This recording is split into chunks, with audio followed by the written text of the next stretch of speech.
come.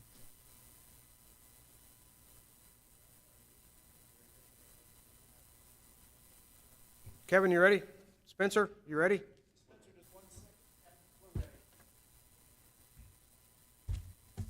Do you need to wait to start the tape, or what are we doing? We okay? Meeting is now to order. It is 6:01 on April 26th. This is the City of Roswell Planning and Zoning Commission. As I noted, today is 6:01, April 26th. May I have a roll call, please? Chair Story. Here. Commissioner McDaniel. Present. Commissioner Aguilar. Here. Commissioner Lassard. Here. Commissioner McCornack. Here. Commissioner Henderson. Here. Commissioner Gutierrez. Here. We have a quorum.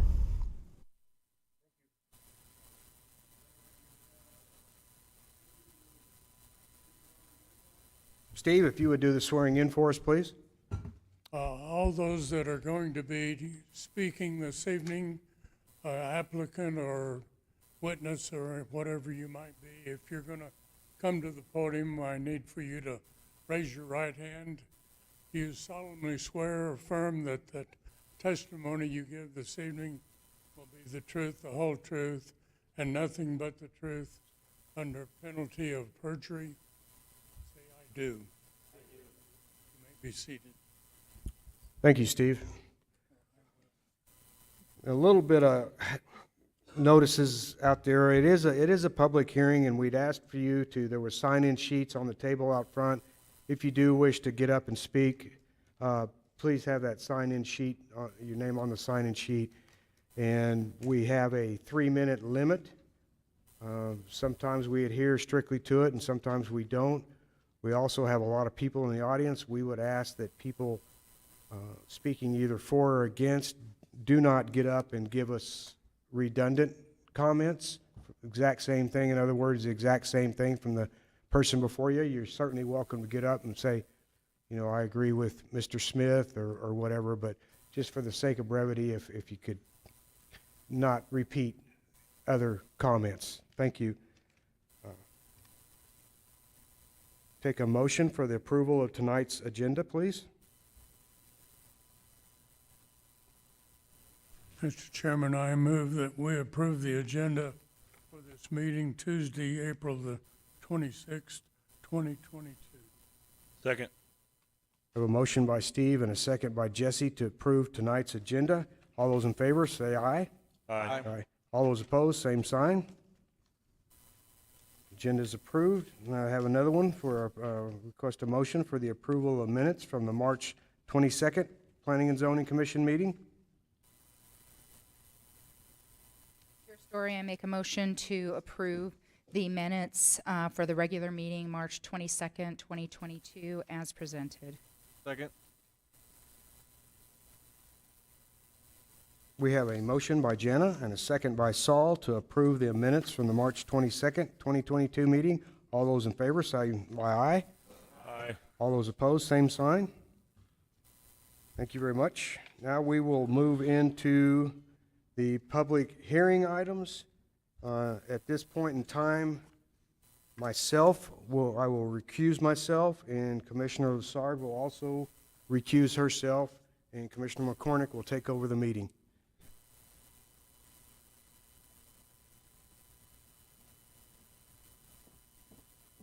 Show in the meeting minutes that Chair Story and Commissioner Lassard have recused themselves.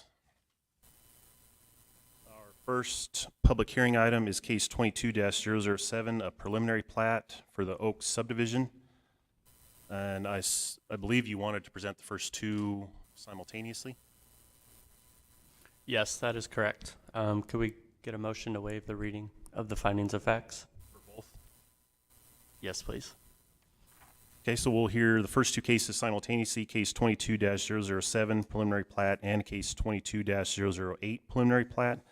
Both for the Oaks subdivision. If I could have a motion to waive the reading of the finding of facts, please. So moved for both cases. Second. We have a motion by Jesse and a second by Saul to waive the reading of the finding of facts for case 22-007 and case 22-008. All those in favor signify by saying aye. Aye. All opposed, same sign.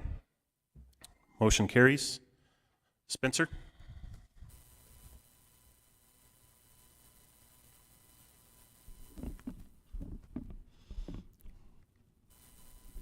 All right.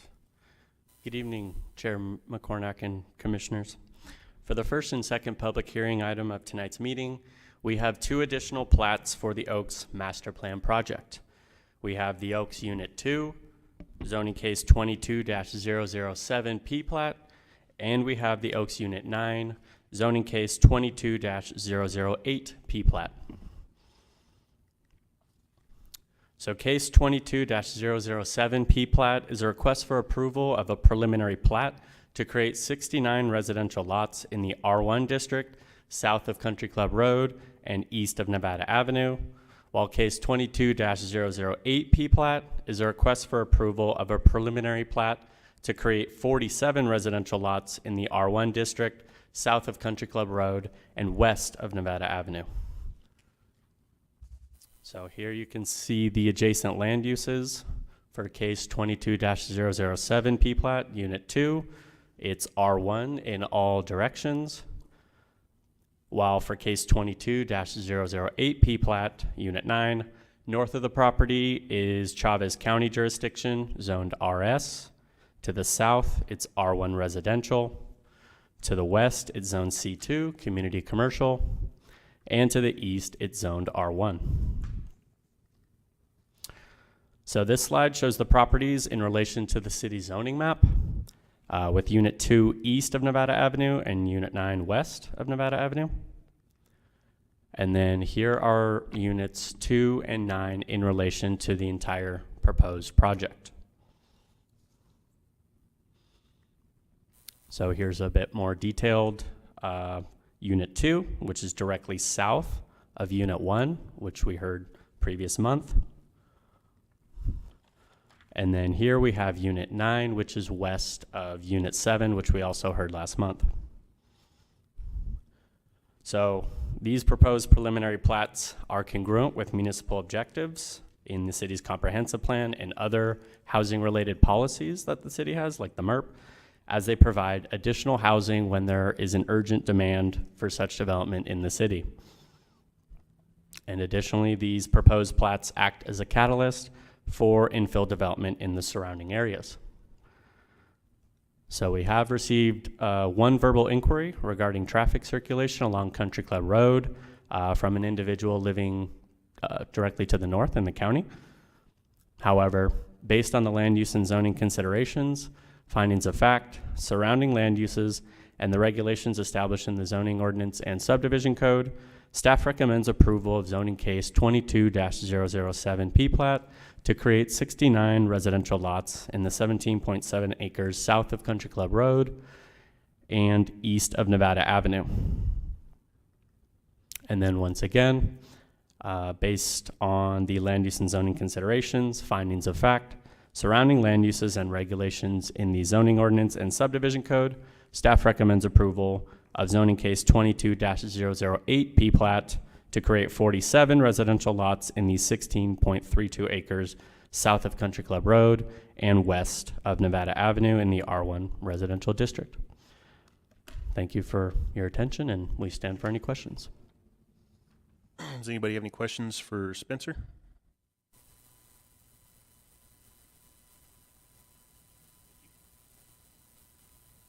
Is there anyone wishing to speak in favor of case 22-007 or 22-008? State your name and address again for us, sir. My name is Jim Mitchell. I live at 5006 West Thunderbird, Roswell, New Mexico. I'm the developer. The reason we're bringing these 2 units to you tonight is we just got the final plat approval for 1 and 7, I think it was last week or the week prior, from City Council, which it wasn't we got a unanimous vote on it, but there was quite a few questions brought up during that meeting. I just want to kind of hit on some of the highlights, and wasn't anything we hadn't planned for, but I don't know if it was necessarily explained well enough. So one of the big issues was the lot sizes. Everybody looks at that plat and they go, oh, these little big lots and all those houses. Well, I brought these two printouts. One of them is to your right is the Sorrento subdivision, which is adjacent to our subdivision. It has 50-foot wide lots in it. These units all have anywhere from 70 to 85 lots in them.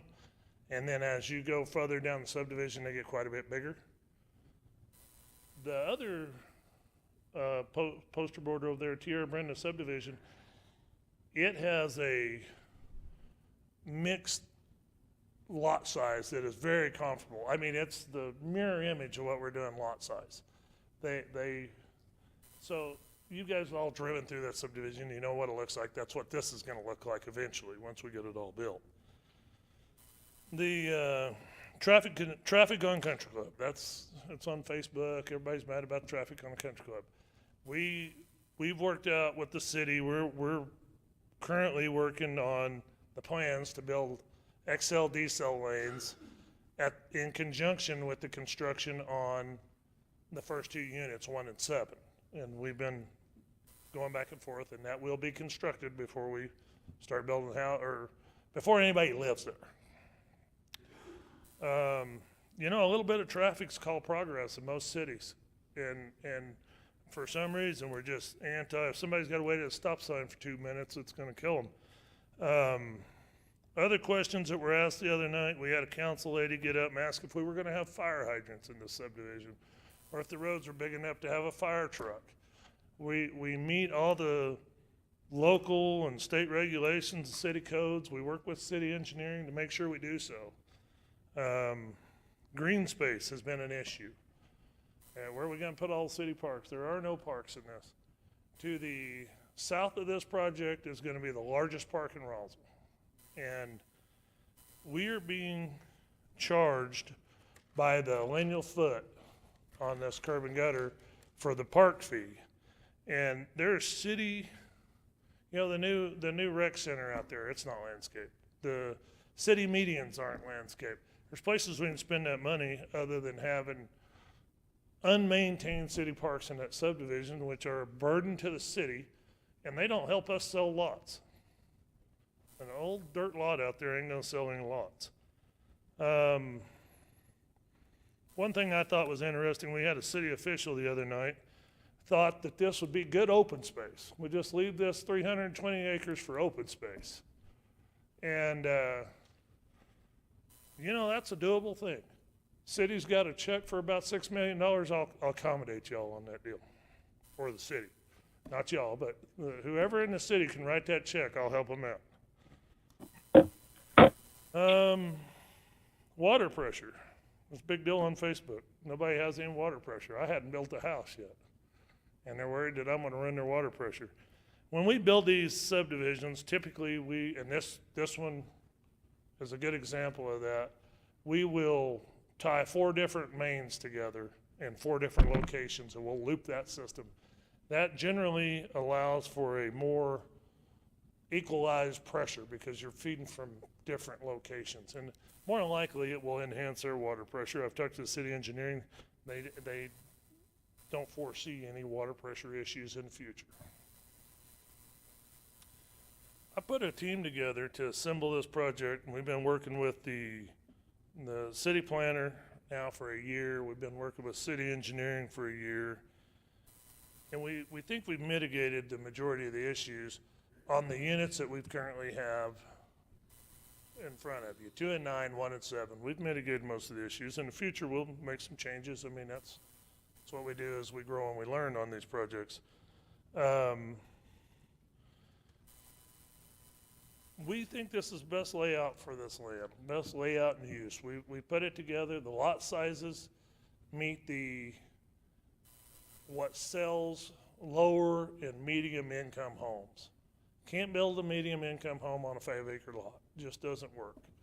So that's why we've chosen these lot sizes, and it's utilizing the infrastructure. We have to infrastructure costs are so great today that we have to utilize both sides of the street. We have to utilize every square inch of it, or this thing doesn't get built. This project, at today's estimate, and that estimate goes up daily with the cost of things, totally built out with the 830 homes and the 30 acres of commercial, is estimated right around $300 million.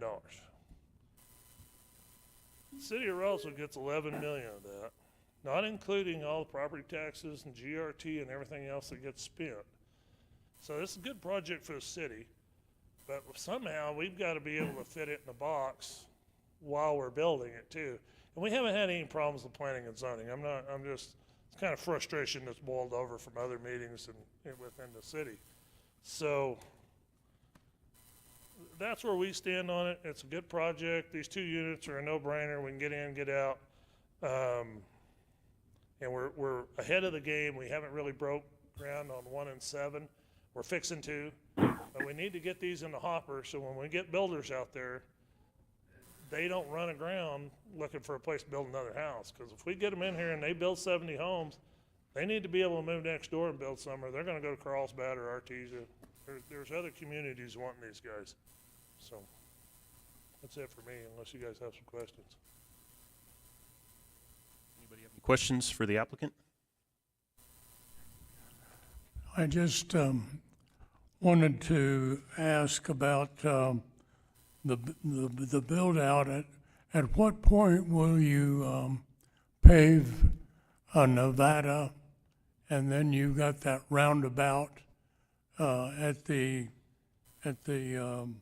south end of Nevada in Unit 2? Yeah, Will yes, sir. that be included with the street improvement? Yes, sir. So on phase 1 and 7, we're going to bring Nevada down beyond that. And then once we finish with engineering and we get to the point that we have the land use for Unit 2, that's when that circle and everything will get built below it. Okay. And there's some other components with that. There's a storm sewer line that's got to run from that commercial property all the way down. I mean, there's so many moving parts to get to that, but this is the first cog in the wheel. And then we can deal with engineering on the future drainage. And there's so much to take into consideration prior to getting to that point where we build it. That's why we're here today, trying to get a jump on. If you guys approve it, and then we come back to you again, then we go to city, and I thought the city council was gonna be a slam dunk, and it was. We got a unanimous vote. But there was one point during that meeting the other night that they're fixing to throw us out of the building, and we spent $2 million. That's not a comfortable situation to be in. And by the time we get to a place that we're gonna build Unit 2, we'll have another $250,000 in engineering invested to get that done.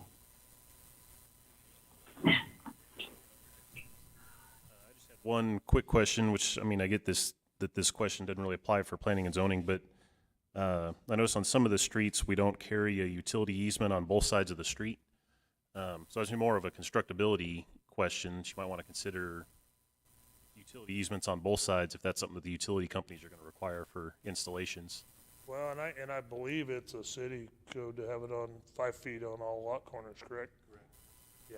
So I think there is a rule that overrides that Okay. plat. Any other questions for the applicant?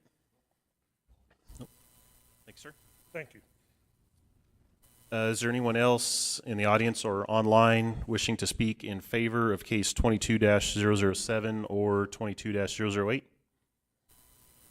Name and address again, please, sir. My name is Dan DeToll. My address is 3003 Belmont, Roswell. And I'm a part of the development team for Jim. And I was a little surprised at the commission meeting because we, from the beginning, have tried to work very closely with the engineering department and the planning department on developing a plan, a good plan that satisfied the city and satisfied us that we could be profitable in this process. And so it wasn't something that was just developed and brought here the night before we had the meeting. You know, this has been a long process. We've tried, we didn't get everything we wanted. The city didn't get everything they wanted, but we had a compromising situation where it looked good for both of us and we were ready to move ahead. So I just want to make it understood that the city has had a lot of input in how this develops. You know what I mean? And one of the things that came up the other night is acceleration, deacceleration lane on Country Club, which we've agreed to do. And we're prepared to do that prior to selling any homes. So if you have any questions, I'd try to answer them for you if I could. Any questions? Nope. Thank you, gentlemen. Is there anyone else wishing to speak in favor for case 22-007 or 22-008? Anybody online? No? Is there anyone wishing to speak against case 22-007 or 22-008?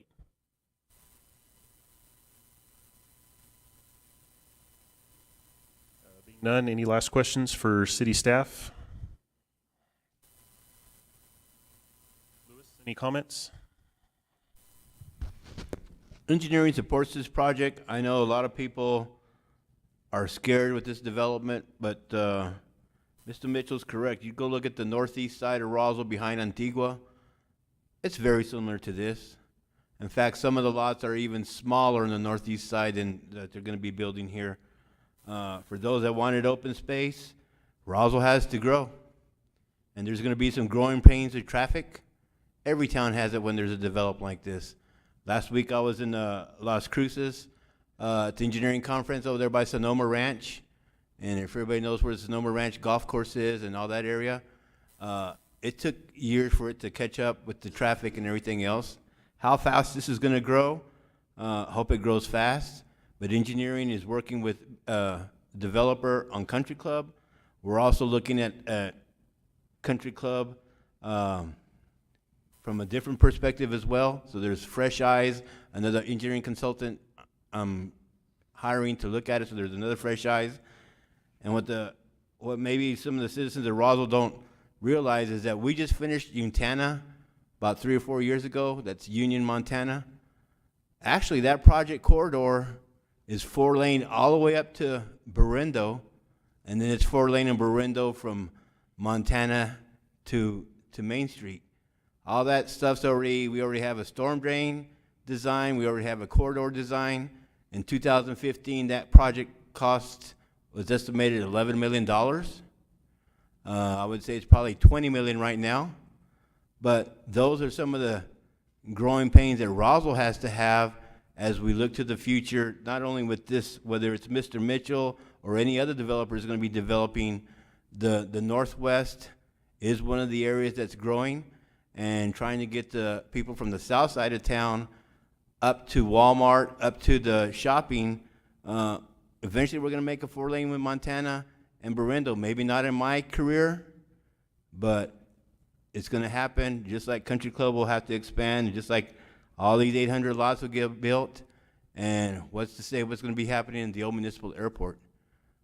Progress comes along, and we have to take it. We have to have some growing pains with it, but I, for one, want Roswell to grow, Roswell to prosper, and I think this is one of the first steps. Thanks, sir. Any other questions or comments? If none, I would entertain a motion. Would we have to have separate motions, one for each one?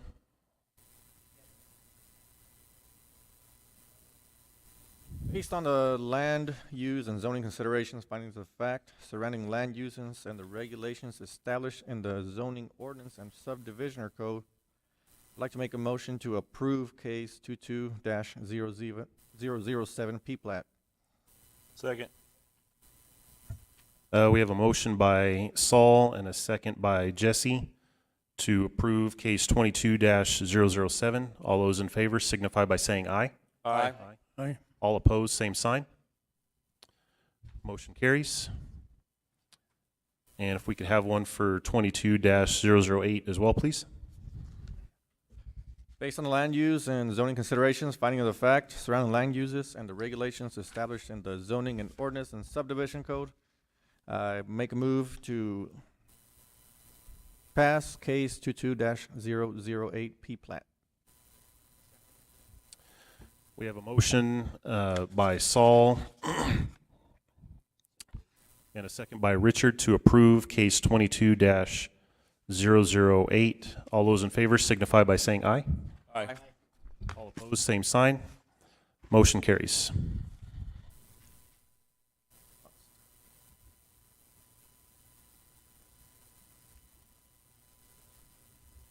We can invite Chair Story and Commissioner Lassard back up, please. And let the record reflect that they've returned to the meeting.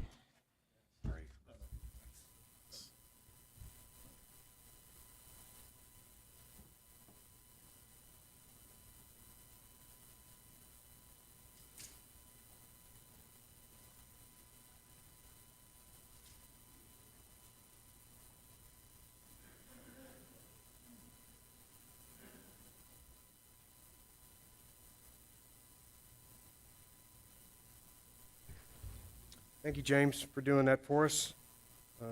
Next item on our agenda, which is why I'm assuming most of you people are here, is the case number 22-009, a CAN. Not exactly sure what that acronym is, but I'm sure Kevin will let us know here in a minute. Let me get caught up here. Where are we? We're on 2209.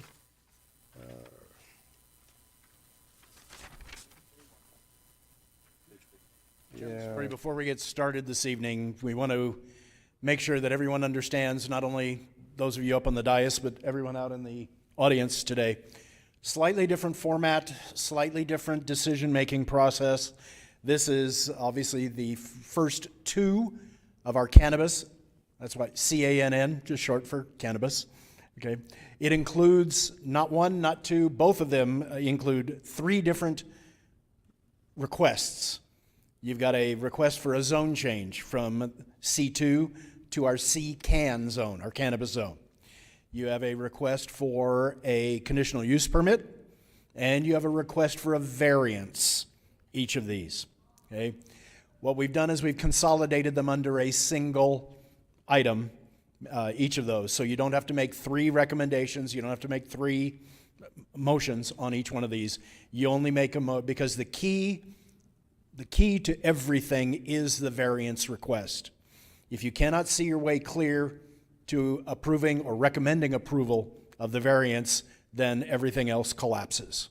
So there's only, your options this evening are to recommend to the City Council, based on our current zoning code, Chapter 27, which we've been putting together since last June. Okay. Chapter 27, the City Council decided to reserve the right for the final decision to themselves. So what you're doing is reviewing the project tonight, and you will make a determination. You will either recommend that the City Council approve, or you will recommend that the City Council deny, based on the findings of fact. So rather than make a motion right here at the beginning, like we do sometimes, at this point, you'll want to open the public hearing. We'll go ahead and make testimony. Staff will do ours. And then what you'll want to do is invite up the project applicant, because the project applicant has the burden of proof relative to the variance itself. Okay? It'll be up to them to convince you that there are adequate mitigation measures and adequate protections in place that will allow you to feel comfortable in granting the variance. Once the applicant has made their presentation, then invite up others in the audience, either to speak for or against. Then we can have our discussion, and then at that point you can make your recommendation. That clear, sir? You bet. All right. I kind of got confused on the order there. Are you first? Oh, there's a couple of guys that are just chomping at the bit right now to get up here and have their turn. So Are you gonna present first? Is we're that going to what you? present, staff is going to present the report. Again, part of the changes with this, staff makes no recommendation on these.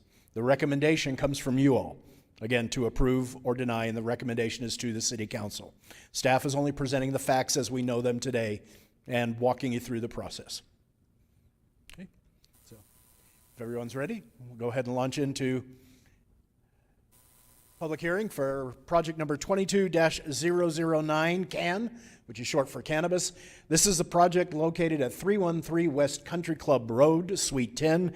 The project applicant is Pecos Valley Production.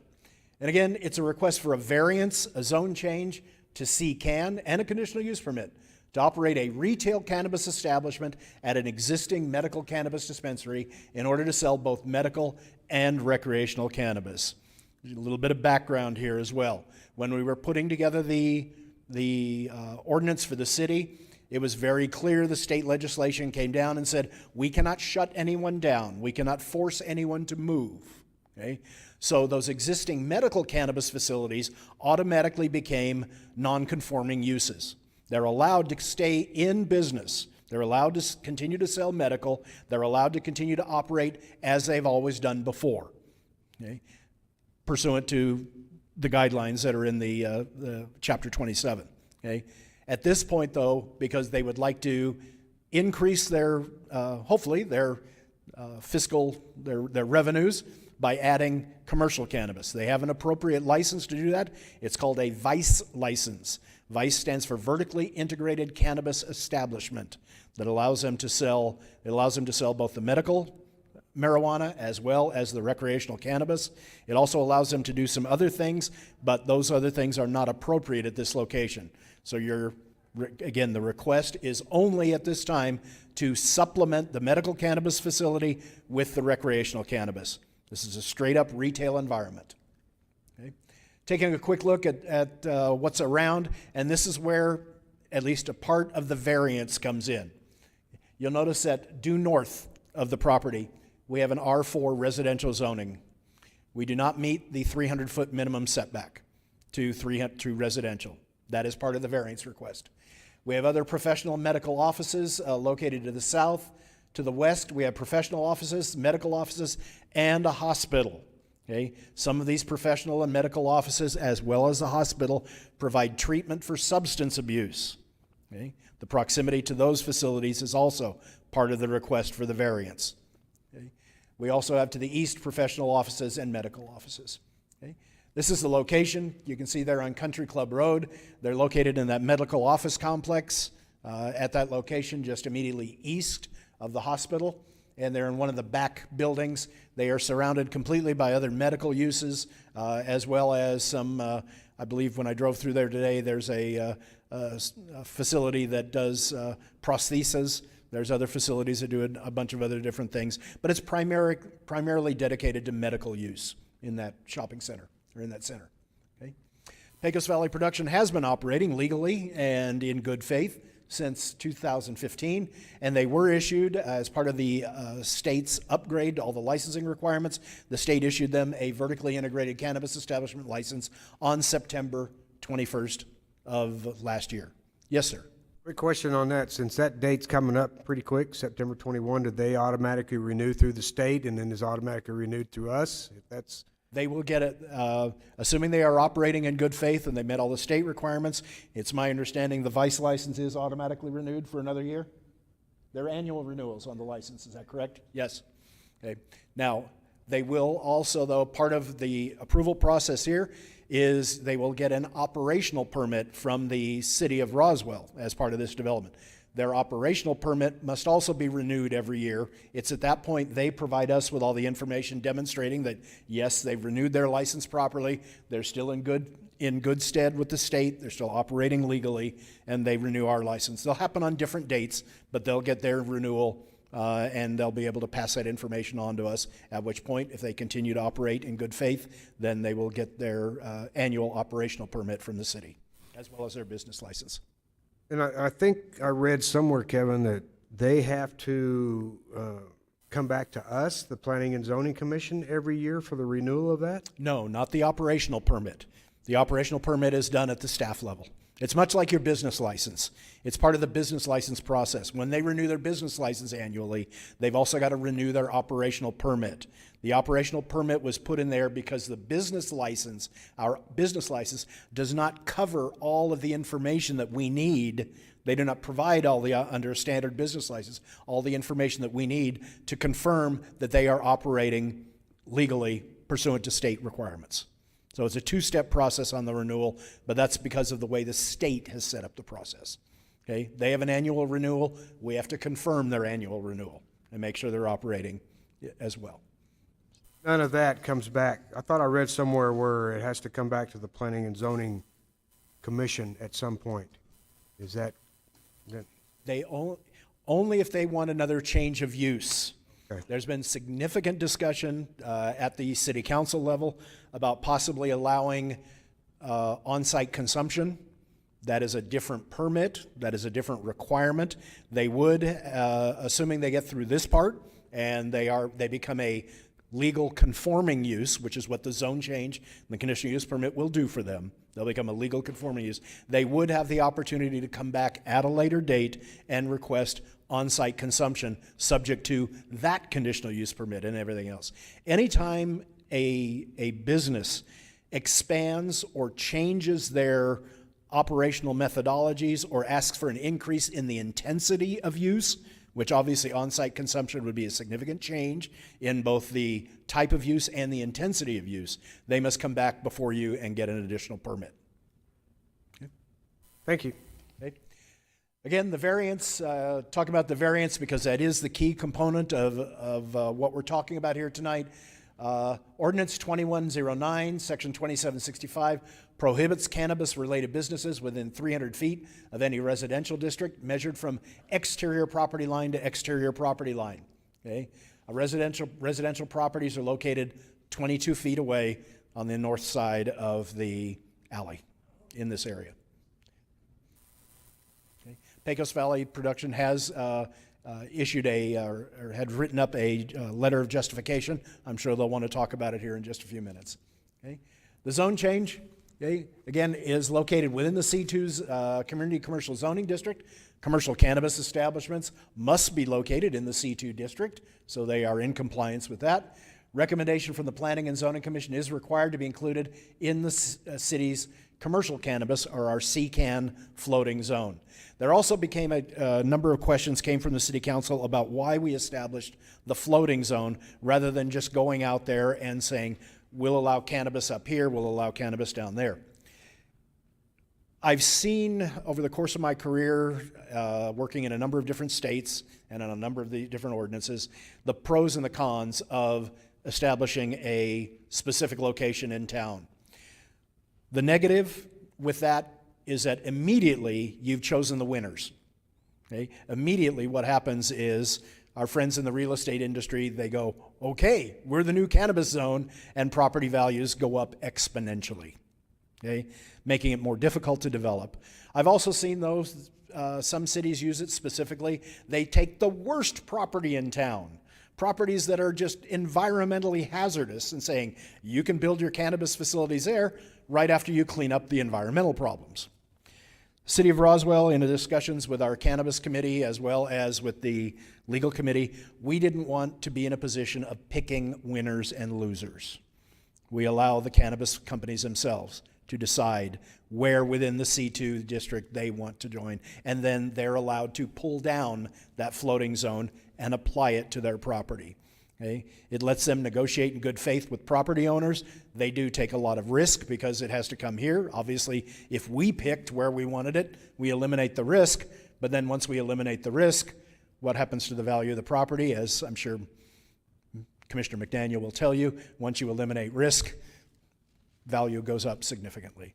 Prices go up significantly. We decided not to be part of that. So you are required to approve the zone change to CCAN, or commercial cannabis zone. Again, the conditional use permit, specific to each business context, commercial versus industrial. There are certain materials that need to apply. Again, this is what's written into the zoning ordinance. Much of this does not apply because this is an existing building.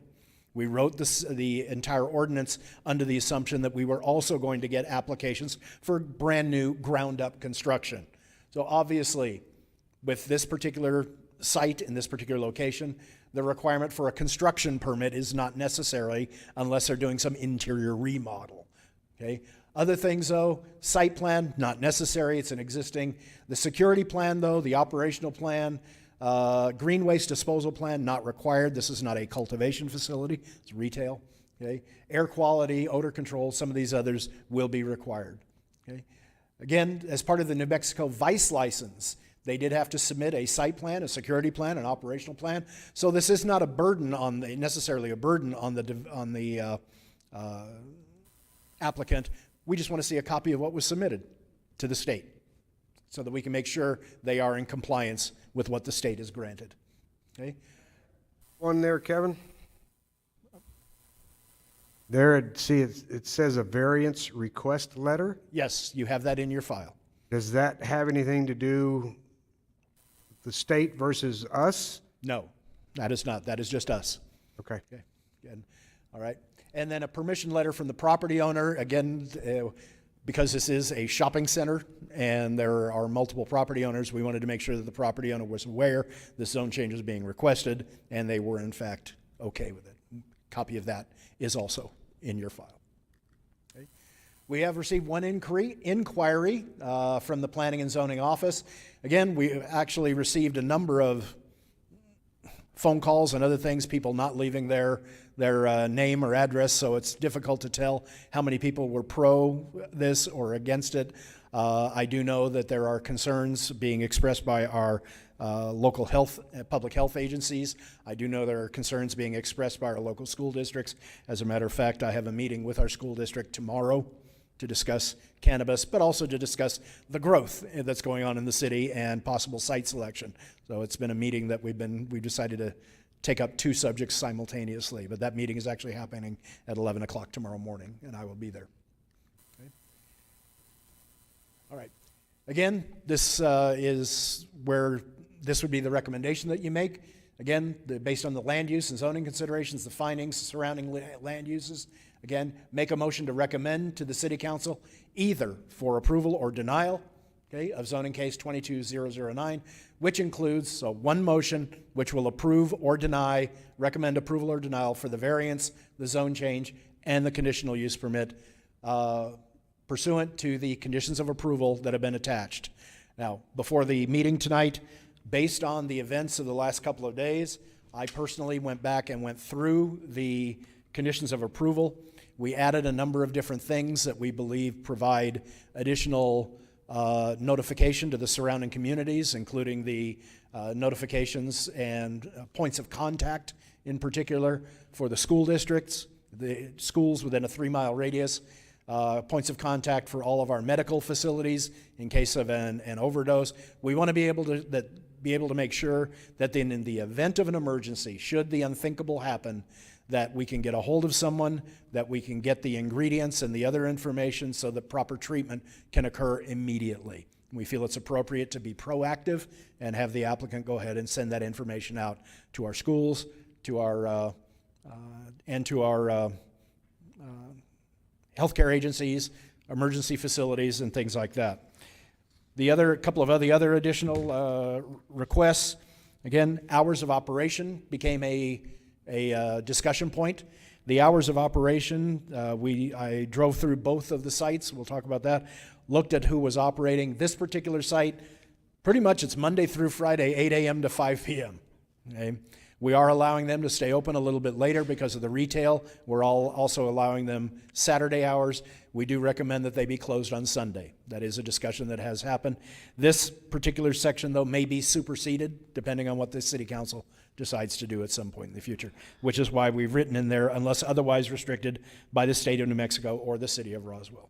But our recommendation for those hours of operation, in fact, I believe those hours of operation are identical to what they're operating right now, so there'd be no change in their operational methodologies, no impact to the surrounding residents.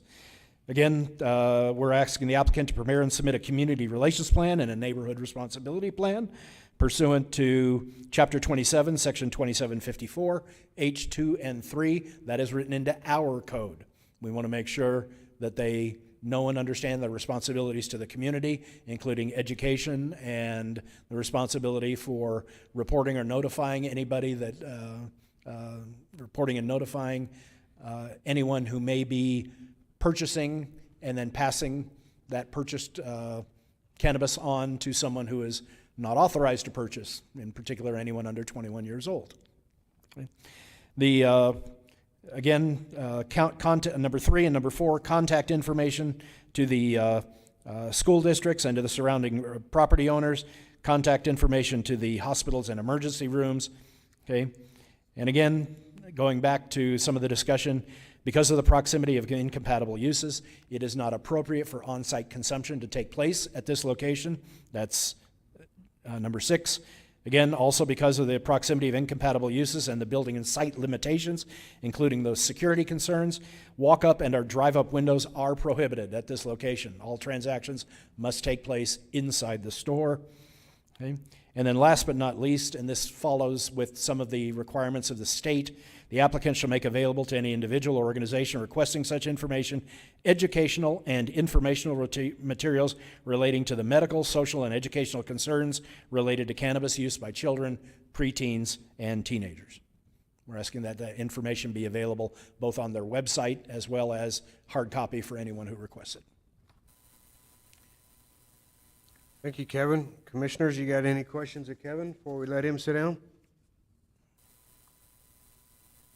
I guess the only question I had, you talked about they don't need to come back to us, but item number 7 on the conditions of approval says zoning case shall be valid for 12 months from the effective date unless applicant requests an extension and is granted by the Planning and Zoning Commission.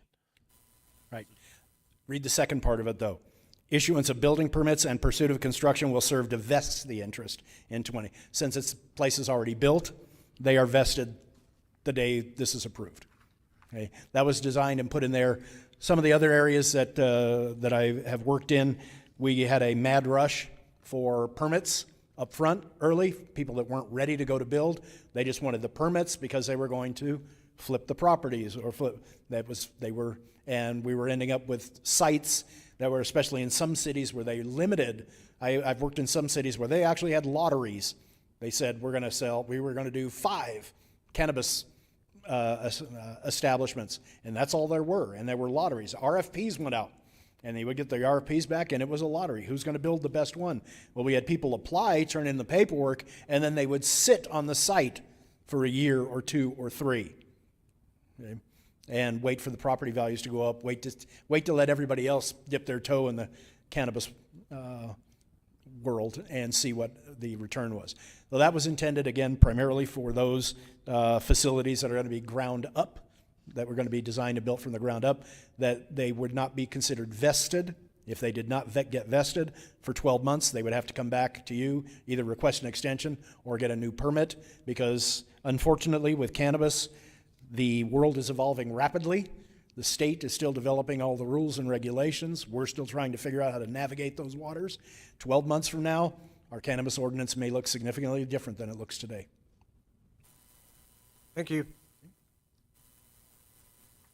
I would accept a motion, please, to waive the reading of the finding of facts and the land use and zoning considerations for case 22009. Second. Got a motion by Saul and a second by Jesse to waive the reading of the finding of facts and land use and zoning considerations. All in favor signify by saying aye. Aye. Aye. All those opposed, same sign. Thank you. Now we will ask if there is anyone in favor of case 22-009. You are welcome to come up to the podium. Please state your name and address, please, for the record.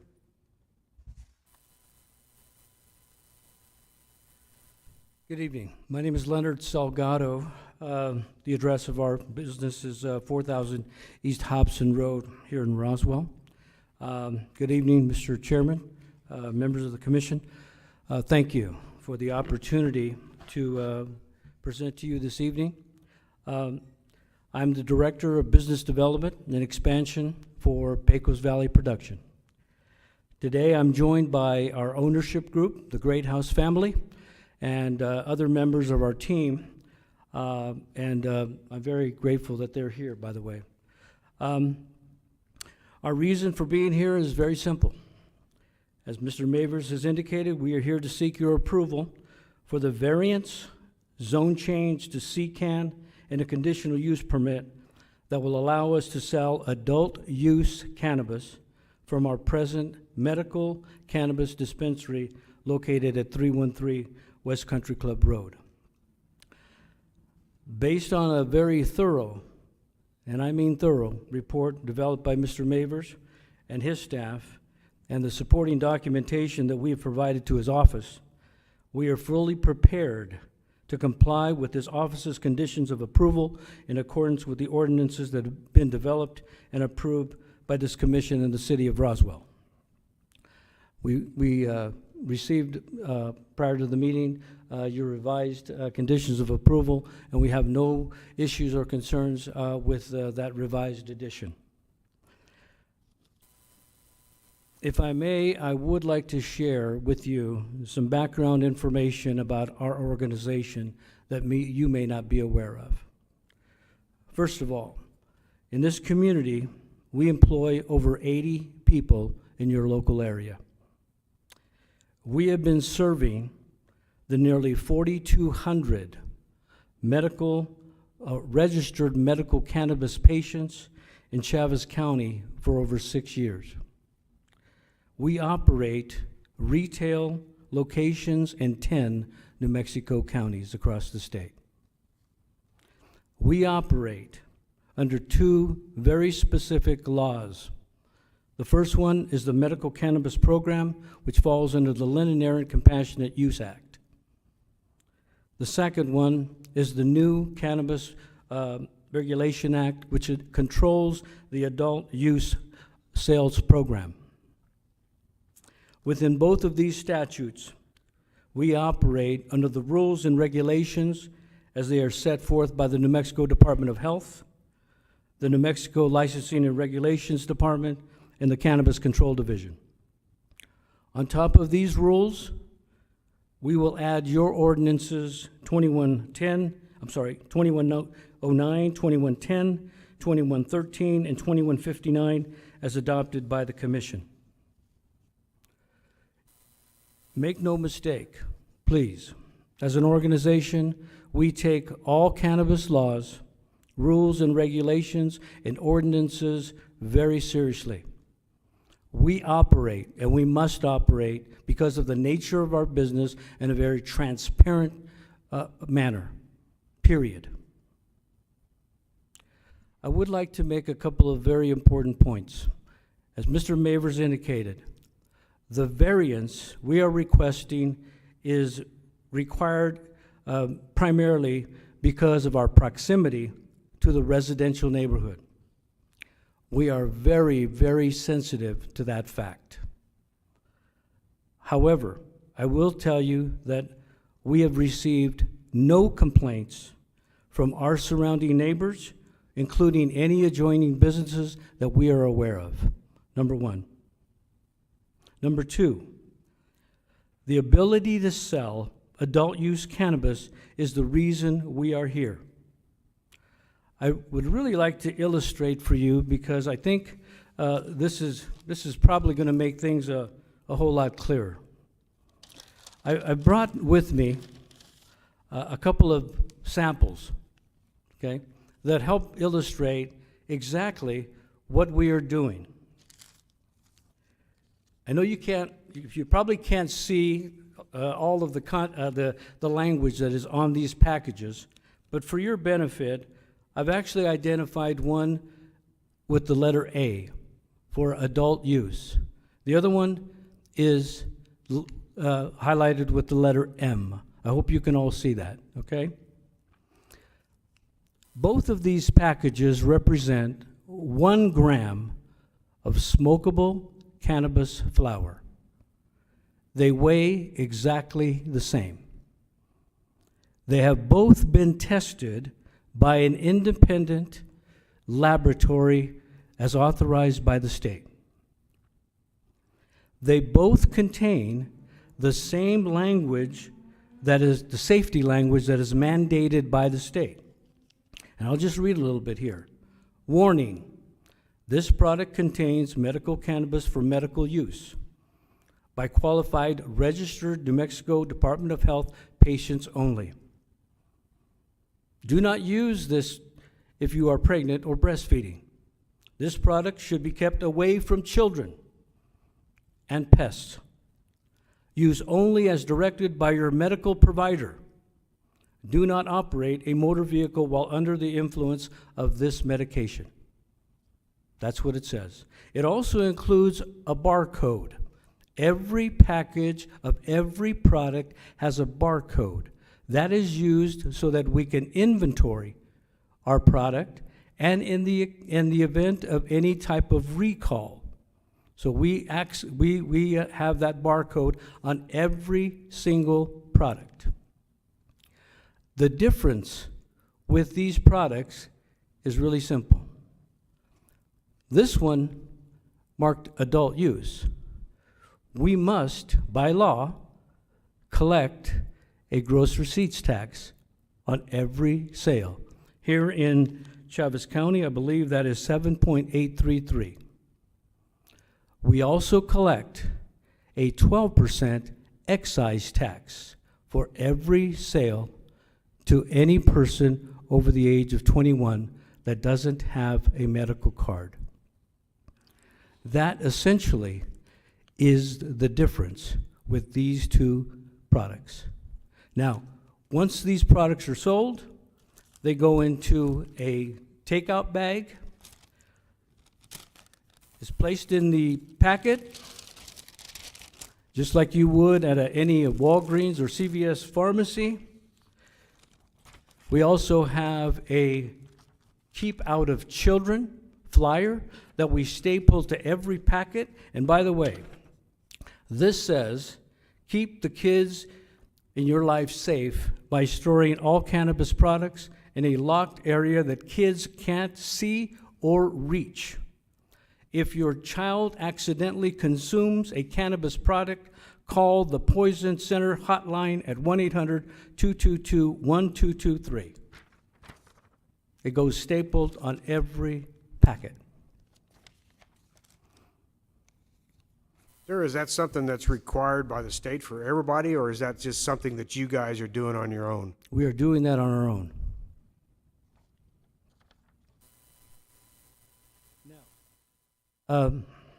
Certainly as an organization, we understand that the decisions that are made by this body are not solely based on dollars and cents. Public safety is also a major concern, and we are aware that public safety, because of the nature of our business, is very, very important to this community. Let me address a couple of those concerns. When you go to our dispensary, the door is locked. We have to let you in electronically. When you enter our building, your driver's license or your medical cannabis card, actually both, your medical cannabis card and your driver's license, is required for any medical patient.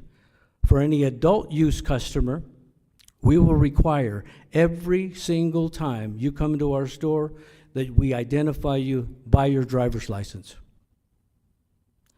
Within our store, we have 12 cameras, surveillance cameras, that are recording 24/7 in the interior and exterior for customer safety and employee safety. All cannabis products are stored and secured in a safe vault at the end of each day. We have retired and off-duty police officers that have been hired to patrol our dispensaries. And lastly, we have a dedicated staff member whose sole responsibility is for the safety and security of our facilities. Let me just close by summarizing a couple of very important points. Pecos Valley is deeply rooted in this community, and it goes beyond 40 years.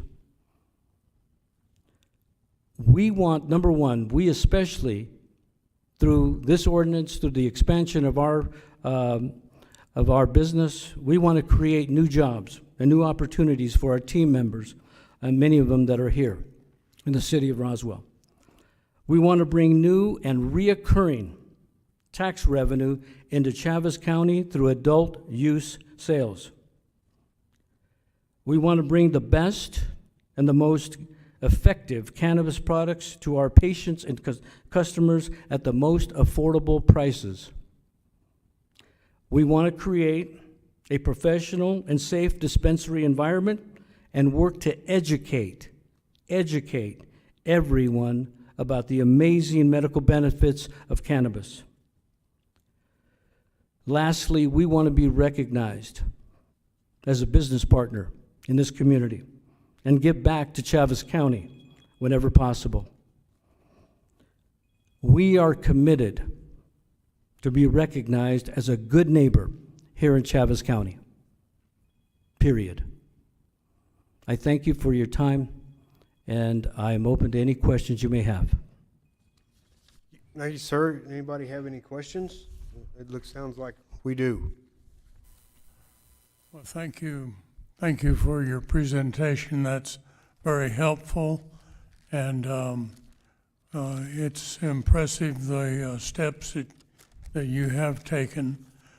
On the flip side, and maybe not for you particularly, but for the industry as a whole, what are some of the major problems that the industry has faced in operations?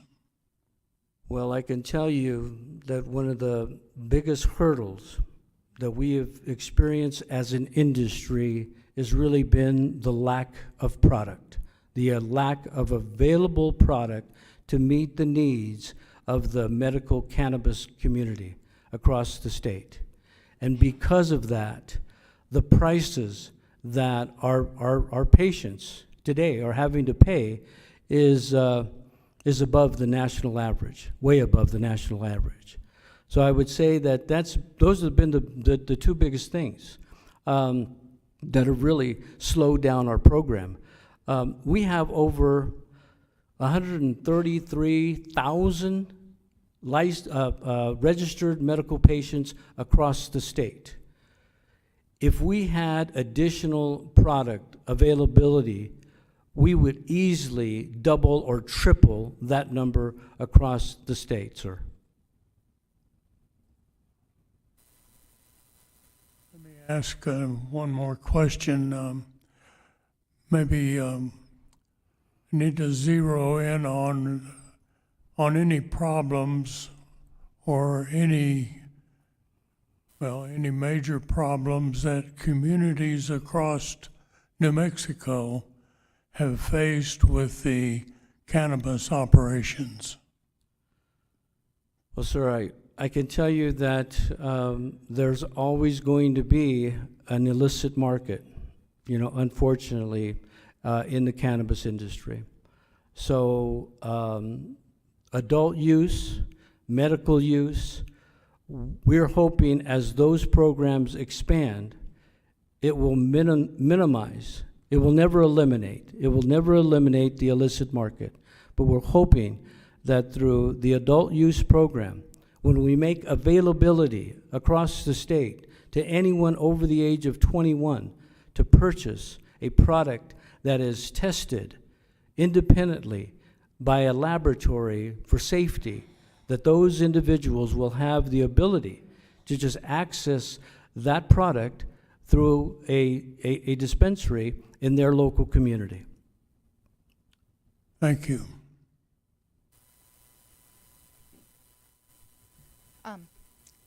It appears to me that you guys are under some very high standards, well beyond the liquor establishments and such. And I have friends who've benefited from your company, particularly with cancer treatment and such, and you've been a great benefit to them.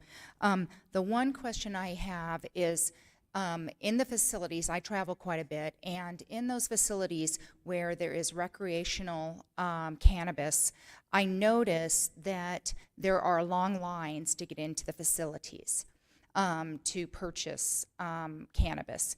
And how do you control the activity of that line of the people that are to get into your facility? Because there have been issues with regard to that. So I'm wondering, is that the purpose of the retired police officers? Do they control the lines outside of your facility trying to get in?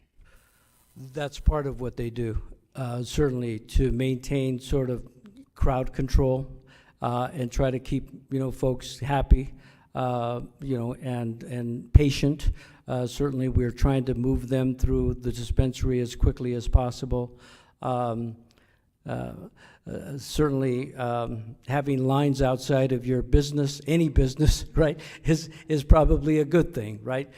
Certainly we are, because we've only been involved in adult use sales for, 26, 27 days, we are trying to develop systems in place where we do have guards or greeters in some respect to actually manage the flow of patients, and adult users to, get into the dispensary and be serviced as quickly as possible. It's right now, it's a little bit of a balancing act. Certainly in some of our more populated areas, it's something that we're trying to get a hold of right now. But we are. I will tell you that part of that is, of course, hiring more people, and that's what we are doing. We are hiring a lot of people across the state right now, and it's happening, I believe, in just about every other dispensary operator across the state.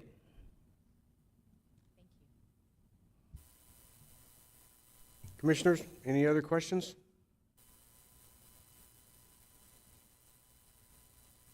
If not, I would accept a motion. Oh, I guess not, huh? Well, shoot, it's getting late, I'm sorry. Is there anybody, thank you, sir. Is there anybody else out there who'd like to speak in favor of this case? Thank you.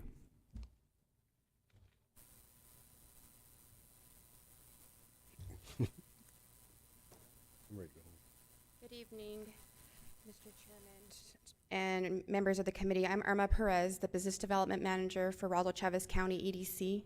My address is 22 North Main Street. Thank you for allowing me to speak in support of Pecos Valley Production. Over the last few years, I've had the opportunity to watch Pecos Valley grow. We've seen not only the facility grow, but their numbers in production and employees to support their demand. We've had the opportunity to support them with their job creation by testifying in JTIP through the State of New Mexico Economic Development Department. In November of 2021, Pecos Valley was granted and awarded through Job Training Incentive Program that included the hiring of 19 new employees. Employees' benefits to these hires include major medical, paid vacation, 40 hours of the first year with 40 hours of vacation, paid holidays, and sick time. Pecos Valley is a huge asset to our community, and we are happy to support them in any way we can, and we ask that you do as well. Pecos Valley PVD donated cash in 2021 to our communities, over $27,000 to over 25 different organizations. Again, thank you for allowing me to speak on behalf of Pecos Valley Production. I stand for any questions. Thank you, ma'am. Any questions? Just curiosity, what has been the economic impact of the industry here in Roswell? I know it's been the medical for right now. What's the economic impact right now? From what I see right now is creating more jobs. I mean, they are hiring, like I said, they'd hired 19 new employees. So with that, That, So you don't know like GRT and all of that? No, is I do what I'm asking, okay. Any other questions? Thank you, ma'am. thank you, sir. Thank you. Anyone else in the audience wishing to speak in favor of case 22009? Before we go a little bit further, Counselor Story, I wanted to respond to Commissioner Lassard's comment. Any projections on GRT would have to come from Pecos Valley Productions. They've been operating as a medical cannabis dispensary up to this point. They don't collect GRT on medical cannabis. So there is, at least at this point, there's been zero.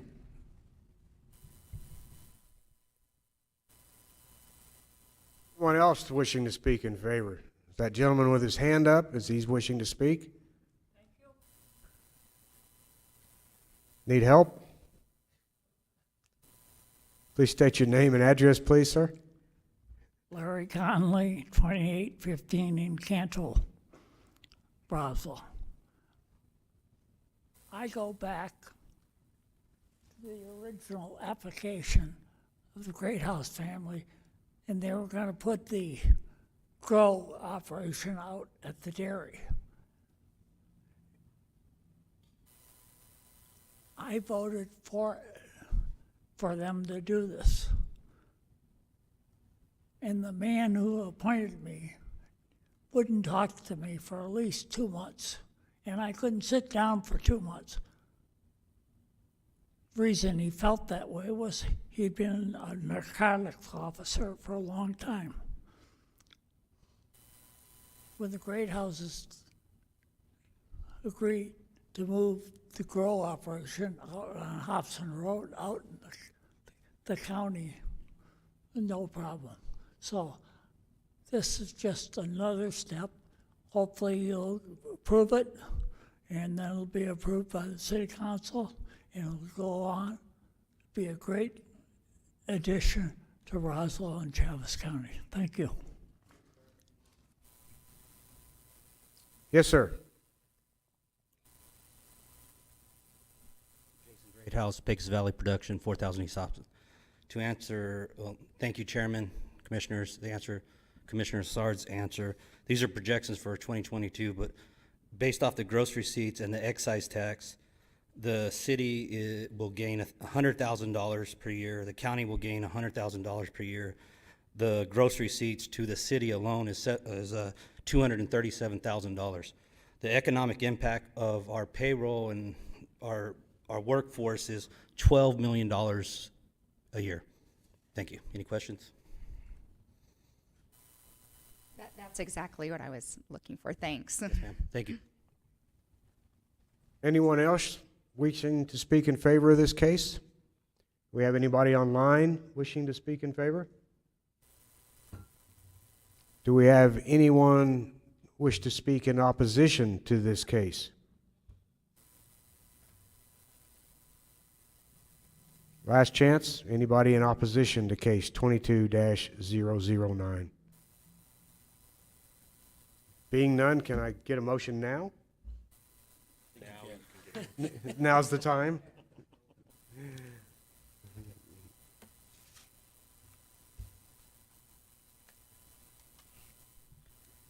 Based on the land use and zoning considerations, findings of the fact, staff recommendations, and materials provided, I move that we make a recommendation to City Council to approve case 22-009 CANN, including the conditions of approval, the revised conditions of approval as presented on Exhibit F. Second.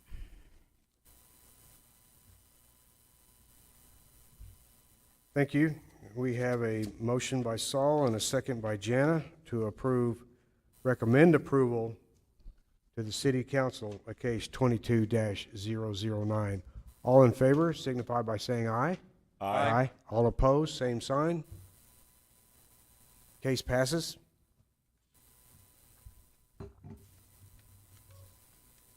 Next, we will be listening.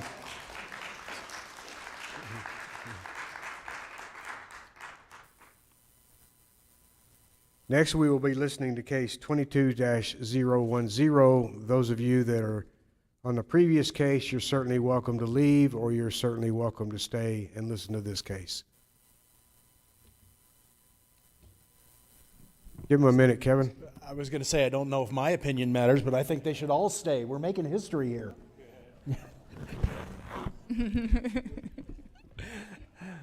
All right.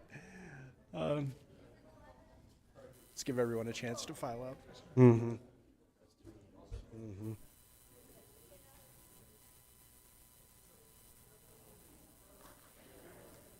Well, this.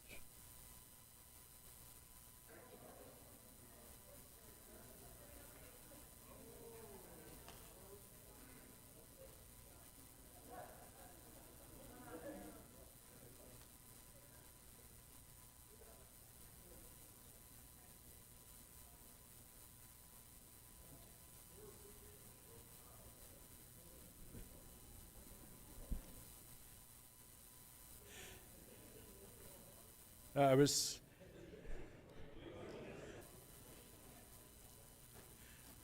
only half joking when I said we're making history here tonight. As if you've followed some of the rumors and other things on Facebook and some of the other complaints, of course there was many complaints that we had created an ordinance that did not allow for cannabis, recreational cannabis. That obviously has been proven untrue this evening. It was just a matter of going through the process, and I do have to congratulate and thank everybody from Pecos Valley Production. They have been exceedingly cooperative. They have worked with us. They have, once we explained the process and got them to understand, they were the first in line to submit their applications. They have done everything right. They have followed our ordinance. They have crossed every I, or crossed every T, dotted every I, or the other way around, one way or another. And they've just been an absolute pleasure to work with. So, gentlemen, thank you. And ladies, thank you. Thank you all. Okay, Kevin, so now you're going to present to us case 22-010. And if you could just kind of not repeat everything, but go to the specifics of this case. I will point out the differences between the two cases. Thank you. Because they are exceedingly similar. Again, variance, zone change, and conditional use permit for a retail cannabis establishment that will sell medical as well as recreational cannabis. Okay. Land use is slightly different in this particular case. You'll see that north, south, west, and east are all C2. Okay. Now, there's a bit of a qualifier on that because immediately to the west, that was a recent case that you all voted on that we changed from, I believe, R3 or R4 to C2 to facilitate the development of some adjacent property. But at this point, they're all surrounding land uses are C2. You can see the updated map there. The nearest full-on residential development is a little over 500 feet to the west and kind of down to the south and west just a little bit. But you can see completely surrounded by commercial facilities. This particular facility is owned by NMTO Ultra Health. They were the second one to come up, so they're the second one here. Their facility is located in an existing commercial office building on the north end of Main Street. Again, New Mexico Top Organics, that's NMTO Ultra Health, has been operating this medical cannabis dispensary at this location. Again, I want to make sure that everyone understands, fully in compliance with the laws and regulations, not only of the city of Roswell, but of the state of New Mexico since 2019. They were also issued a vertically integrated cannabis license in September of 2021. The variance request, again, separation distance. Ordinance 2109, Section 2765, prohibits cannabis-related businesses within 300 feet of child care facilities. I believe to the south, My Kiddos 2 is located about 260 feet away to the south. Also, even though the zoning is C2, the previous senior care facility is located immediately in the back. At this point, that facility is vacant. We have no idea whether or not it's going to be returned to senior care, but the zoning is C2, so there's no real variance for that, at least at this time, and especially since they're not in operation. NMTO Ultra Health has included a variance justification letter. It is in your package as well.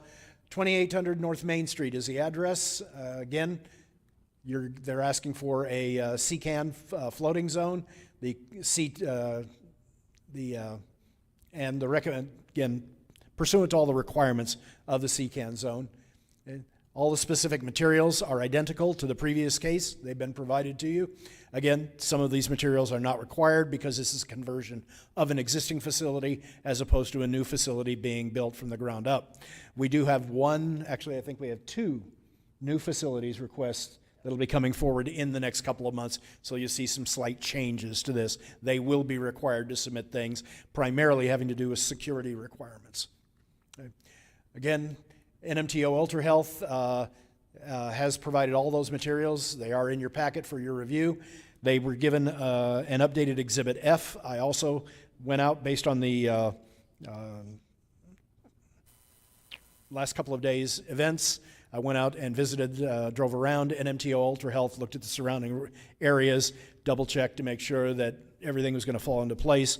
We presented them with the updated Exhibit F earlier this evening as well. At the same time we presented you, because I was working on this until about 3 o'clock this afternoon. Okay. Again, no protests or inquiries have been received at all on this particular one.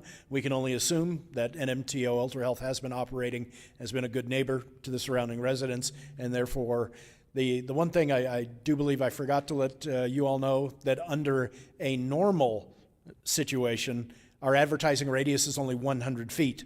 City Council wanted to do it because of the nature of the cannabis industry. They wanted to increase that to 300 feet.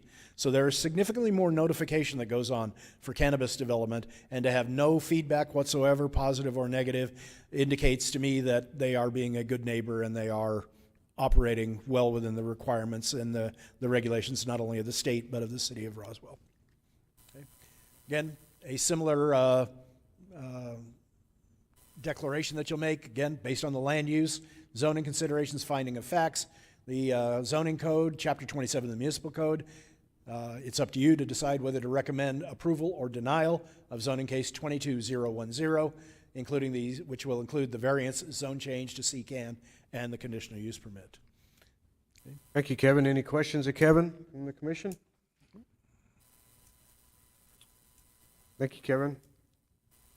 I would request a motion to waive the reading of the finding of facts and the land use and zoning considerations. So moved. We've got a motion, kind of, we're just so moved, you know. Got a motion by Jesse and a second by Steve to waive the reading of the finding of facts and land use and zoning considerations for case 22-010. All in favor indicate by saying aye. Aye. All opposed, same sign.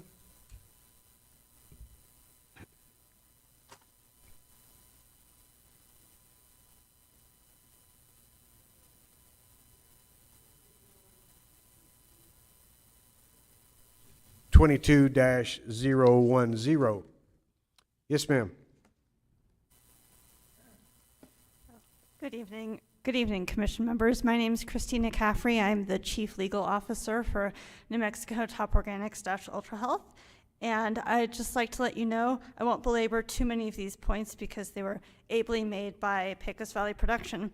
Ultra Health operates more than 30 cannabis retail locations around New Mexico, from Farmington in the northwest all the way down to Hobbs in the southeast, all the way from Clayton in the northeast to Deming in the southwest. And so 30, that's one of the numbers I want you to keep in mind. The other number to keep in mind is 33.33%. State statute establishes that 33.33% of cannabis excise taxes that are collected in a municipality are then redistributed to that municipality. So the cannabis excise taxes that are collected within Roswell, we will remit those to the state, and then the state will calculate 33% of that and transmit it back to Roswell. I do believe that Ultra Health has been a good neighbor to the community for the 3 years that it has been in Roswell, since 2019, serving the more than 4,000 registered medical cannabis patients in Chaves County. And we look forward to continuing that good neighborly relationship. I wanted to touch on one thing that our style of service, when a customer comes into the retail location, the customer gets one-on-one attention from a staff member. So there's really no cannabis that's hanging on shelves within easy reach of someone who's not supposed to be in the store. There's one-on-one attention, and so for a newcomer, that means the staff can explain products, talk about an appropriate product for the customer. But if for a new customer, that's opportunity for education. For an experienced customer, that's an opportunity to try something new, really engage with staff members who can offer a dedicated attention. And that also cuts down on any opportunity for someone who shouldn't be accessing cannabis to grab something. So this is not the kind of setting where you just grab stuff on the shelf and rush out. It's the kind of setting where you really do get one-on-one attention, dedicated attention from a staff member. And so another thing to consider is that we are seeing in our other dispensaries a large amount of business near the Texas border. So one of our busiest locations right now is in Sunland Park. We've also seen great sales in Hobbs and Portales. And so I encourage Roswell to think about tourism and the potential impact of tourists who come here and will really decide to bite the bullet on taking the trip to Roswell. And if they do come, will spend more money and more time in Roswell. I know that there's a big anniversary coming up this summer, the anniversary of 1947, and so we are ready to provide professional and responsible service for both the community members of Roswell and for any visitors who choose to come here.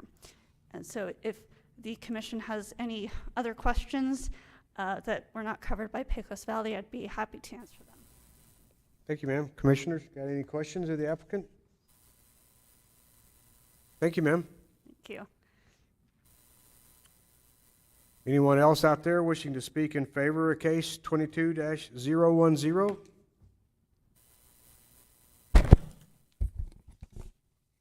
Good evening. I'm Duke Rodriguez. I'm the president and CEO of Ultra Health. And just to give you a little more background, I think Leonard did a good job of describing how we do business. And I can assure you most of this, practically all of the procedures, packaging, licensing, how patients are checked in, we're all doing the same thing, which is a good thing. What I can share with you that's different is we believe at Ultra Health we're a great barometer of what's happening in New Mexico. With our 30-plus locations, we cover all four corners of the state. And I can assure you we've dealt with every community you can imagine in trying to get these operations expanded. Being the state's largest provider of cannabis, we were first into Alamogordo, we were first into Hobbs, we were first into Clovis, you name it, we were first. So we dealt with the challenges of these communities asking what works for our town, what works for our village, what works for our city. And I'm very pleased to tell you that right now, with our broad coverage, it's proving out to work. It's working out very well.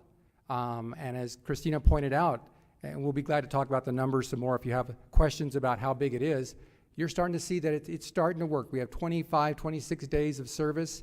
It clearly is leaning very heavily as we expected, and that's why we built Sunland Park, Carlsbad, Hobbs. We'll be in Eunice and Jowl.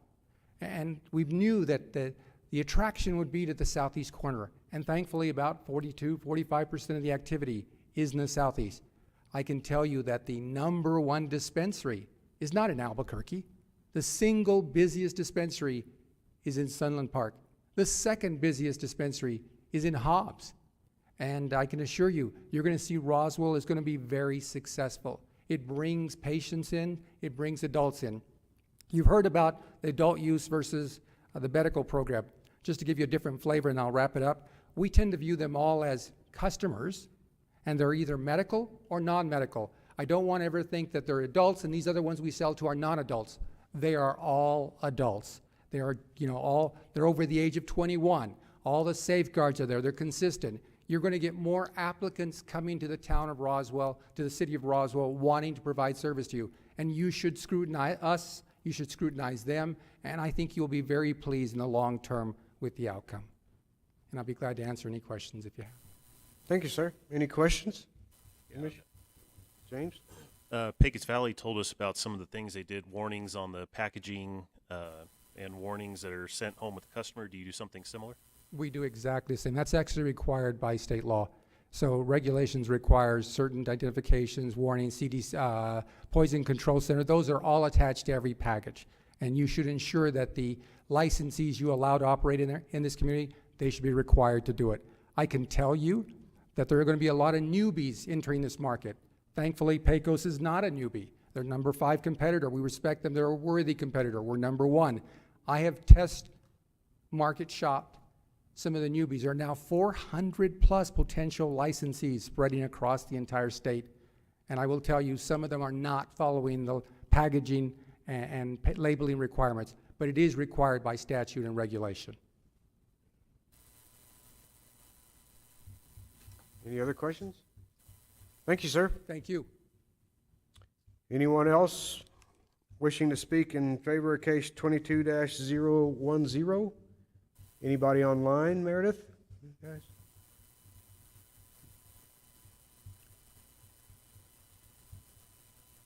Okay.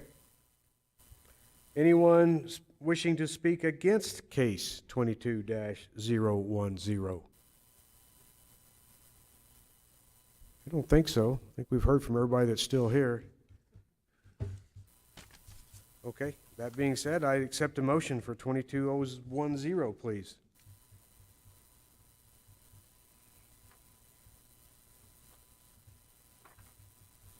Based on the land use and zoning considerations, finding of facts surrounding land uses and the regulations established in the zoning ordinance, subdivision code, and chapter 27 of the municipal code, I make a motion to recommend approval to the city council. Thank you, Janet. Can you also add to include Exhibit F, the revised or amended Exhibit F as part of it, please? Yes. To add Exhibit F, the revised condition of approval. Thank you. Anybody got a second? Second. We got a motion by Jana and a second by Jesse to recommend approval to the city council, case number 22-010. All in favor signify by saying aye. Aye. Any opposed, same sign. Passes. Thank you all very much for being here.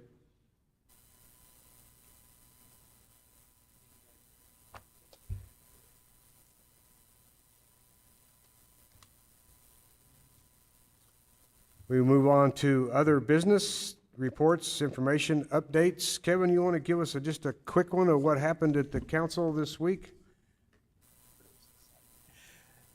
Council was interesting this week. Rather than me try to explain what happened, I suggest you watch the replay on YouTube. I fell asleep. Things were, let's just say they were interesting. And the new city council members are settling in. The new mayor is settling in, and there will be some discussion going on up in the dais for probably the next couple of months until they're comfortable with their positions. So, did they? Yeah, go ahead. Kevin, I just want to say I said at the last city council meeting, and you did an outstanding job. You were really hammered at that meeting, and I have to say you did top-notch job there.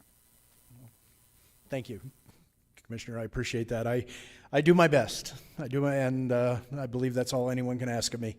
I know Jesse disagrees, but that's beside the point. You can always do a little bit. If you want to For us, see, though, too. it was pretty brutal. Oh, I watched very part- I brutal watched and part of it. very The impressive. sad part is, it seems like most of the city doesn't want to let the city grow to some degree, and I just can't wrap my head around it. Well, let me just give you a quick update of course, what's occurring right now. The mayor is, of course, taking his time considering new appointments and new positions. At this point in time, for the three of you that are up for, let's see, Commissioner Lassard, you were up, and Commissioner Aguilar. Who was the third that is up? Okay, Commissioner McCormack. Your applications for reappointment have been submitted.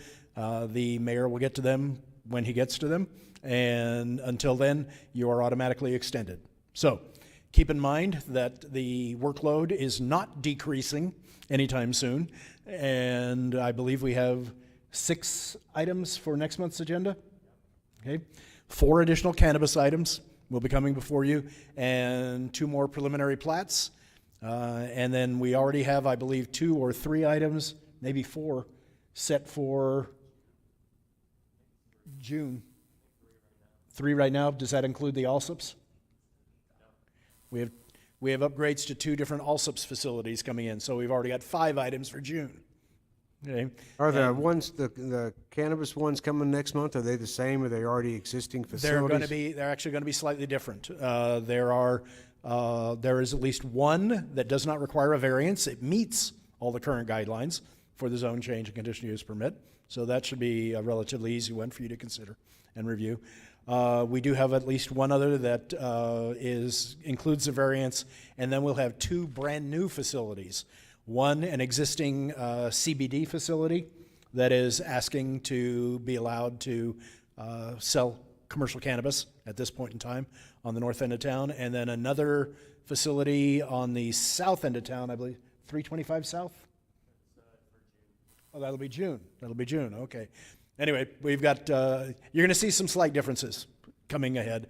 But again, this is all, I want you all to know that the mechanisms that we use to put together the cannabis ordinance, we followed all the state guidelines to a T, but we also followed a number of other guidelines. And the city council and the legal committee, as well as our cannabis subcommittee, they decided that the best way to go, based on the information that we had from California, Colorado, Arizona, and other places, was to start off with a conservative approach, which we have done.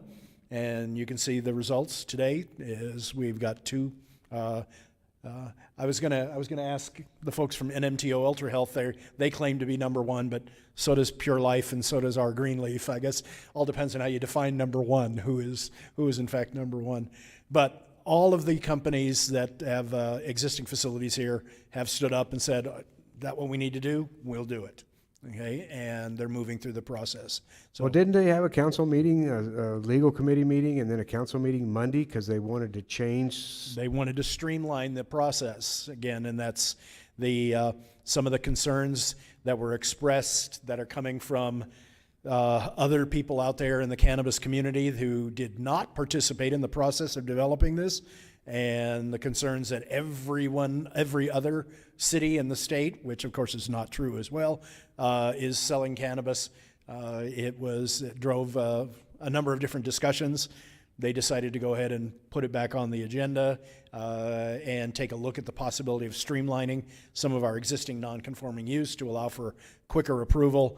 I think that we've proven here tonight that the system that we've designed and the way it's designed is just fine, and that will be my report to the City Council the next time we meet on whether or not the situation needs to be streamlined.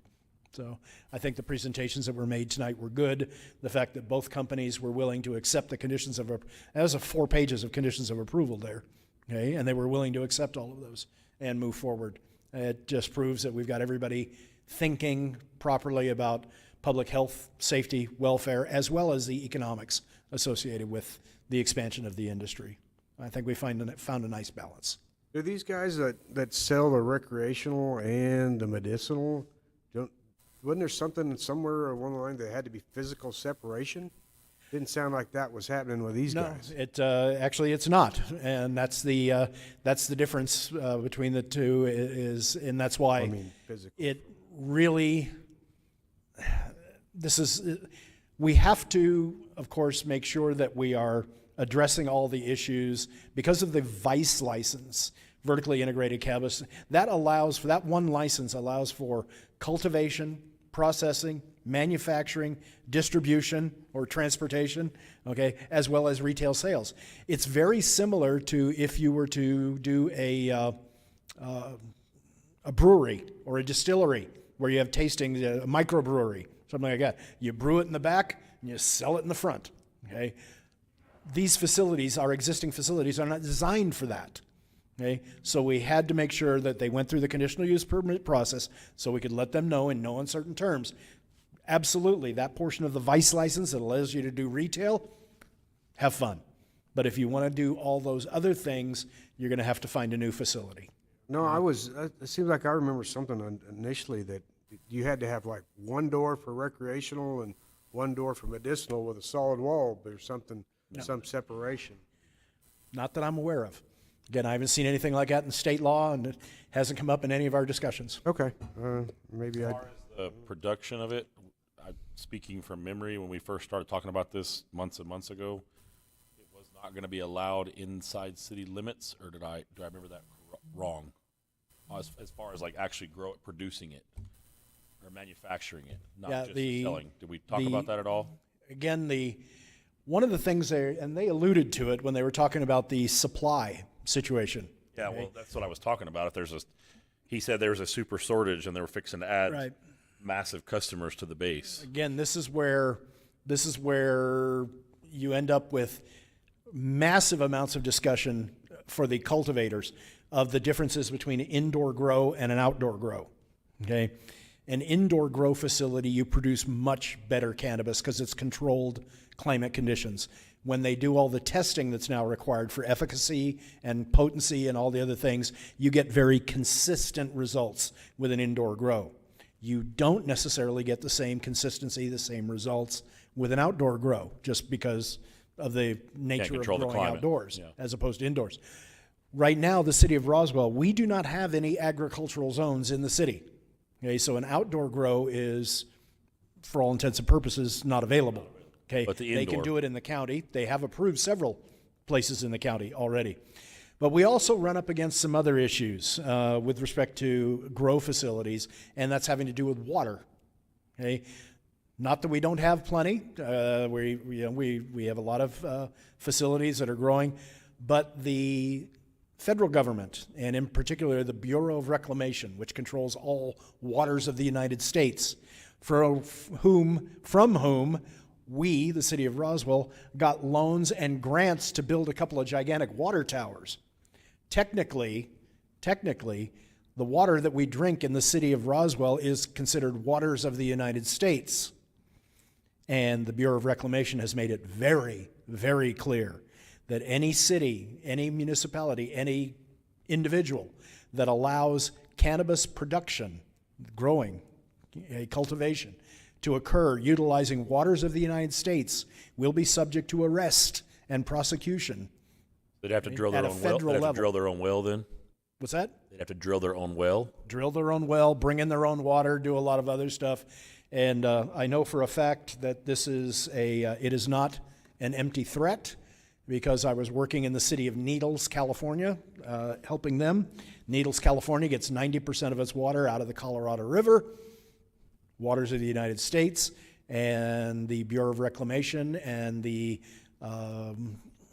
some other people with badges and guns showed up and made it very, very clear that if these facilities wanted to operate in the city of Needles, that they would either have to drill their own wells, even to the point of having to they had to do hydrogeological studies, because where the water infiltrated from the bed of the river, you could not drill into that and get your water. You had to be outside the zone of infiltration as well.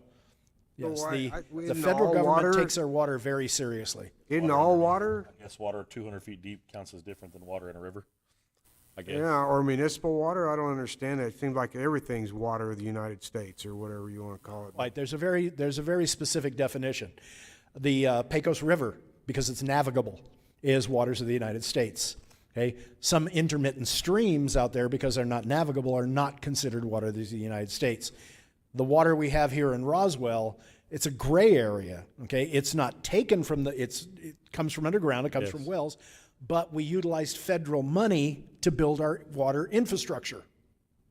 I'm just getting at the fact that if we have quite a bit of water underneath us, it would be pretty good to, if there's a massive shortage, it would be pretty good to have the extra income for the city if it was allowed and they had their own well drilled to produce or grow, or however you want to word that.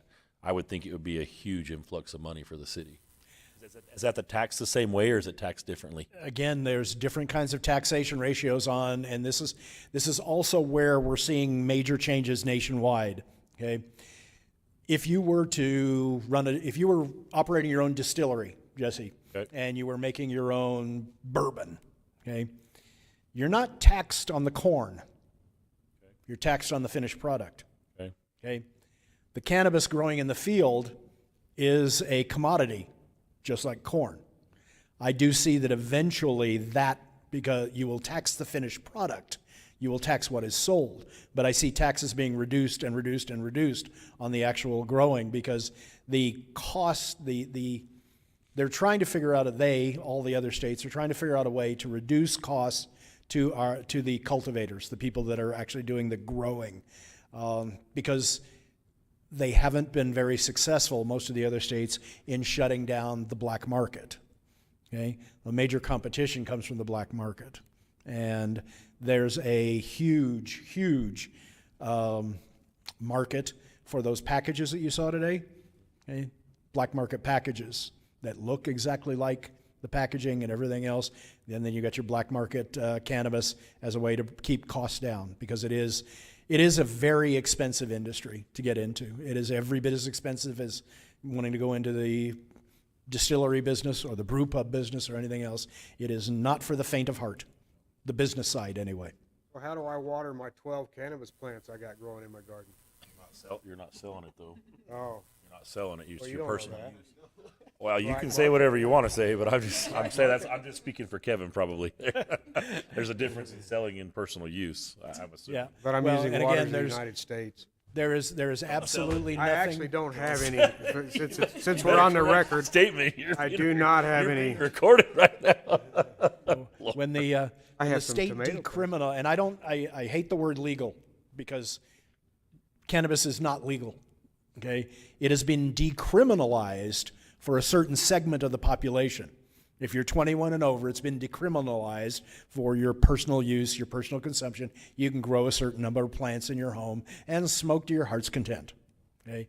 But when you cross that boundary between personal consumption and a commercial license, now you are into the most heavily regulated industry in the entire United States.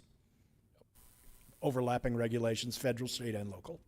So as our code is now, do we have code written for indoor grow facilities, or have we not gotten that far yet?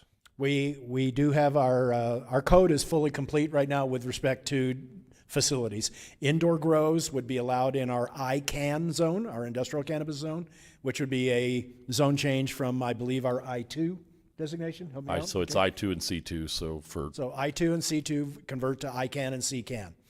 Okay. As of today, we have not had any applications for anyone in any of the industrial zones.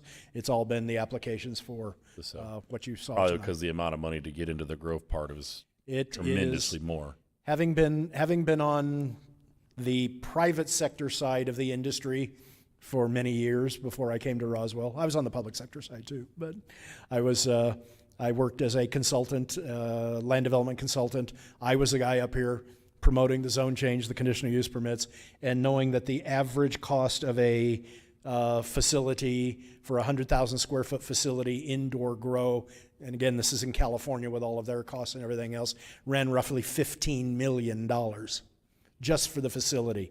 But these are the ultimate beneficiary of everything here, what the cannabis industry is doing, is going to be our agricultural industry, because the technology that they're employing right now to ensure consistent year-round grow is amazing. And I know this for a fact because I almost died in a facility. I found out, I went into a flowering room, and I am deathly allergic to cannabis flower. Took me less than 5 minutes. Palms started itching, throat starts closing. The next 5 minutes, I was anxiously hunting up a CVS pharmacy. So. Okay. I'm sorry, sir. The Nature's Dairy got approved. Well, don't say stupid stuff then. Would you take care of him for me? Yeah. Didn't Pecos Valley and the Great Houses, didn't they just have a case in front of the county on The somewhere south? ETZ, yes, last, a week ago Tuesday. That was for growing or for sale? It was just for selling? No, that was a straight-up retail facility. That's Oh. right. Located on South Main. So they're converting one of the Nature's- old dairies. Nature's down there. Dairy, yeah. Yeah, their dairy. Okay. So, okay. But Anything else you want to tell us about? tell you about my trip to Albuquerque Nah, last we week. don't If you care you about probably that. don't want to know about that. I'm hungry. Yeah. It's 8 Went to the o'clock. We're not Arboretum. staying till 1. We're not doing that city council could you crap believe where that they stuff? stay till 1. Did you have to stay for the whole, you stayed for the whole city council meeting that time? I'm sorry? The city council meeting went to like 12 or 1 in the morning. It was after 1 o'clock by the time we got done. They got done with the closed session and then came back and had their little discussion and adjourned. So yeah, I crawled into bed around 2 o'clock in the morning last time around. They should have some kind of restrictions. That's insane. Yeah, That's insane. Someone should make a motion to stop it after 4 hours or something. Well, on announcements, we have one. Welcome back, Meredith. Hi, Meredith. I Other missed than you. that, anything else? We are adjourned at 7:51. Okay. And one final announcement. Again, you're more than welcome to tune in to the was it Mark Winters show tomorrow morning at 7 Better a.m. find out his name before you I go will in be the there. guest. I'll be up and working. Hey, Mark. Tell them how awesome we are. Hey, Mark. How you doing there, Jackie?